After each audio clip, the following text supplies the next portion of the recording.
All right, so you got this new photography equipment, you got new lights, new camera, new lens, new something, and you want to try it out, but there's nobody around to try it out on. You want to see if the softbox makes somebody look good, right?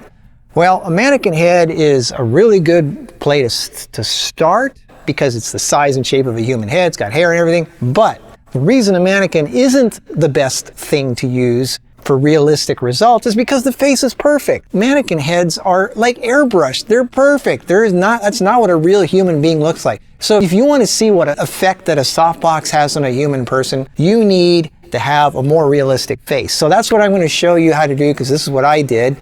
All I did was take a mannequin head. You can get a mannequin really cheap online from China or something like that for like 20 bucks. I mean, they're not that expensive. And then you get a wig and you put it on top. So what I did is I got a mannequin head and I just sculpted some human features, imperfections on there, because we have nasolabial folds, there's skin pores, there's crow's feet, wrinkles, bags under the eyes. There's so many things that a human face has that a mannequin doesn't that we need to kind of mimic. So we get a closer approximation of what a human face looks like. So what I did is, and you can get this online, go to any art supply store, get it online. It's called Super Sculpey. It's a plasticine type putty stuff that you can mold. It sticks to anything. It's very pliable. It's like what we played with when we were kids. You can just apply it right to the mannequin head, and then you use some sculpting tools. You can get the sculpting tools either at an art supply store or you can get it at a dental supply store. Some of these things are dental tools that a dentist uses. But you don't even need these. You can just use a pencil or a kitchen knife or anything.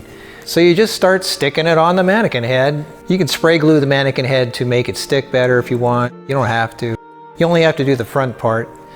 And then you just start carving in the wrinkles and the folds, and you add some muscles in there because the body's got a lot of muscles, and the neck and face has a lot of muscles that mannequins just don't show. And this stuff's really easy to work with. It smooths out really well. You add some texture. For skin pores, I used a hairbrush. Or you can use a pencil or anything. Just anything to add holes and wrinkles and lines and stuff that the human face would have. It's got a lot of imperfections, again, that mannequins don't have. And you want to show this stuff when you're doing light testing.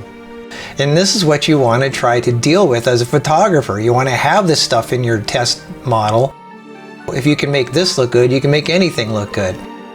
Then you'd use a heat gun to dry it, because heat makes this stuff hard after a while, which is good.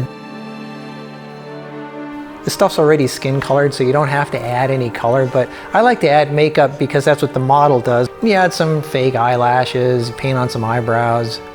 You know, you try to make it as close to possible as what a real person would have.